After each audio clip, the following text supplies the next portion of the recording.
Hello বন্ধুরা, তোমরা কেমন আছো? আশা করছি সবাই ভালো আছো। আবার সব পুজো টুজো সেরে আবার রান্নায় চলে এলাম। তো এখানে কড়াইটা গরম করতে দিয়েছি। প্রথমে কড়াইটা গরম করে নিতে হবে রান্না করতে গেলে। আর এখানে একটা শিঙি মাছ নিয়ে এসছে। মাছটা দেখো কতটা বড়, আর ডিম হয়ে গেছে, পেটে ভর্তি ডিম। 4 পিস হয়েছে। 4 পিস মাছ 100 টাকা দাম নিয়েছে।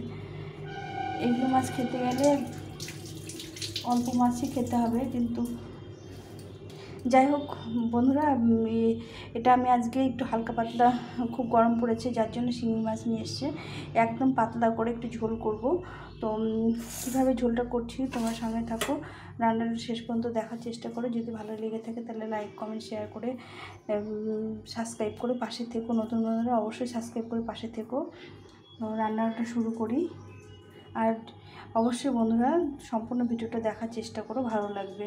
এভাবে তোমরা কারা কারা ঝোল খেয়েছো একদম হালকা পাতলা করে। আর এই যে করলা নিয়েছি লম্বা লম্বা করে, এগুলো গাছে করলা হয়েছিল। আমি ছাদ বাগানে যে গাছ আছে সেই গাছ থেকে করলাগুলো উঠে নিয়েছি, একটু লম্বা করে নিয়েছি। আর এখানে দুটো আলু নিয়েছি, চার ফালা করে আলু নিয়েছি।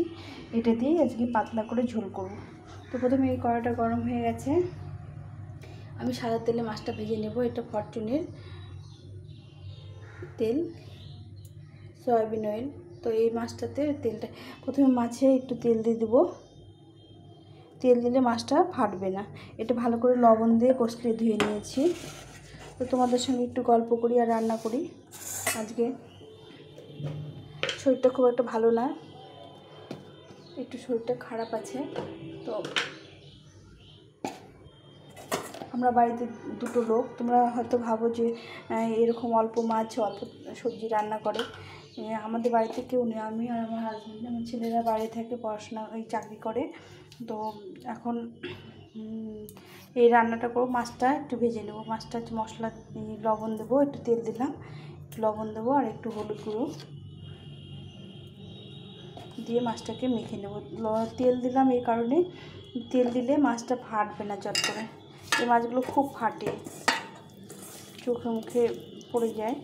তো এই মাছটাকে একটু নুন আর তেল দিয়ে হলুদ দিয়ে মেখে নিলে একটু ফাটাটা কম হয়। তো প্রথমে আমি মাছটাকে ভেজে নেব। এখানে তেল গরম করতে দিয়েছি। দেখো তেল দিয়েছি বলে সেটা ফাটছে না, তাতে প্রচণ্ড ফাটে। তো মাছটাকে ভেজে নেব, হালকা করে ভেজে নিতে হবে, খুব বেশি ভাজবে না। এই মাছগুলো খুব ভাজতে পারে, মাছের ঝোলটা রস হয়ে যায়।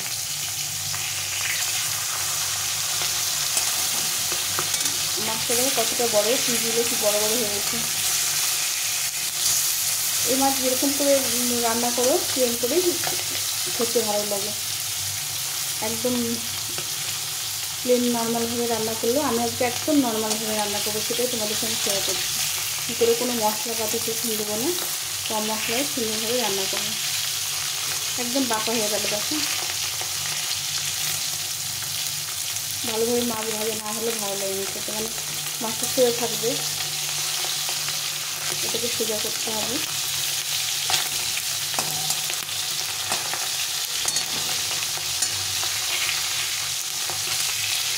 পুরোটা ভাজ করে দেবো। চলো এটাকে সোজা করে দিই।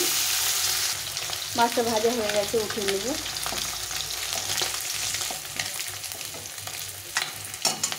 খুব একটা বেশি ভাজলে ভালো লাগে না, তবে মুড়োটা একটু ভাজতে হবে, মুড়োটা অনেকটা বড় আছে। মাছগুলো আমি উঠিয়ে দেবো।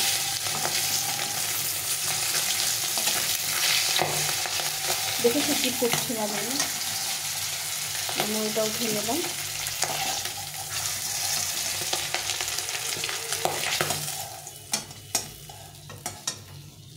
মাছগুলো সব উঠিয়ে নিলাম ভেজে।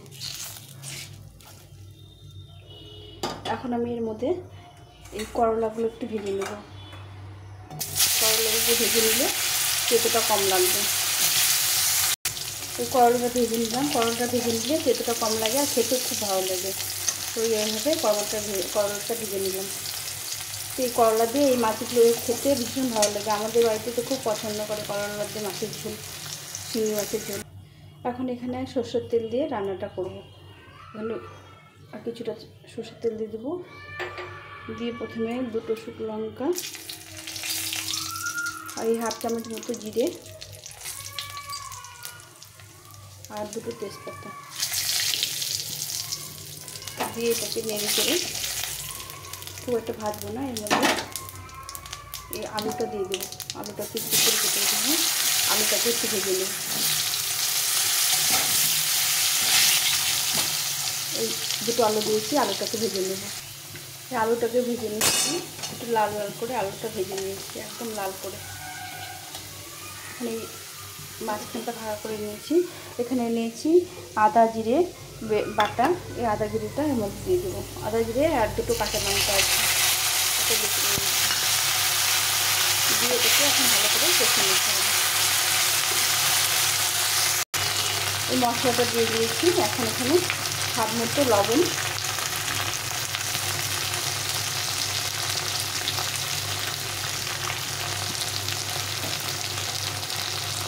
আর হলুদ গুঁড়ো দিয়ে দিলাম, পরিমাণ মতো হলুদ গুঁড়ো দিয়ে এটাকে ভালো করে কষিয়ে নিতে হবে।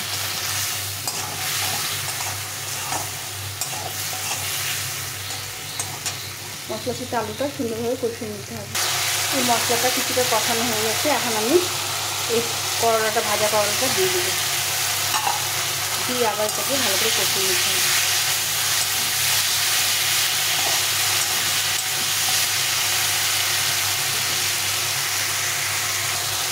এই মশলাটা কষা হয়ে গেছে, তেল ছেড়ে দিয়েছে, দেখো কত সময় তেল ছেড়ে দিয়েছে। আলু আর উচ্ছেটা কষা হয়ে গেছে, কিছুটা সেদ্ধই হয়ে গেছে অনেকটা।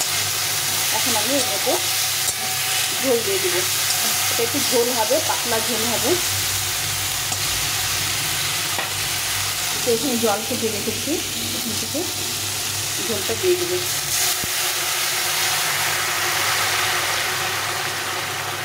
একটু ঝোল করবো পাতলা করে, এইভাবে জলটা দিয়ে দিলাম। ঝোলটা ফুটে গেলে মাছ দিয়ে দেবো। ঝোলটা ফুটে গেছে, এখন মাছটা দিয়ে দেবো। মাছটা একটু তাড়াতাড়ি দেবো, মাছটা যত ফুটবে তত ঝোলটা স্বাদ বাড়বে। তো মাছগুলো আমি একটা একটা করে দিয়ে দিলাম। আলু মাছ একসঙ্গে সেদ্ধ হয়ে যাবে ঝোলে ফুটে। এই 4 পিস মাছ দিয়ে দিলাম। তো ঝোলটা হওয়া অপেক্ষা একটু অপেক্ষা করো, আমি ঝোলটা হয়ে গেলে নামিয়ে দেবো। এই ঝোলটা হয়ে গেছে।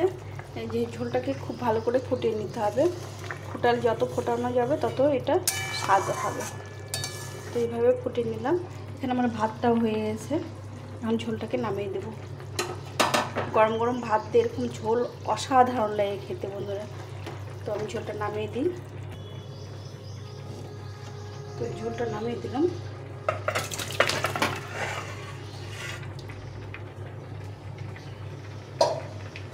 তো আমার হয়ে গেছে শিঙি মাছের ঝোল। তো এইভাবে তোমরা ঝোল রান্না করে খেও, শিঙি মাছের ভীষণ ভালো লাগে।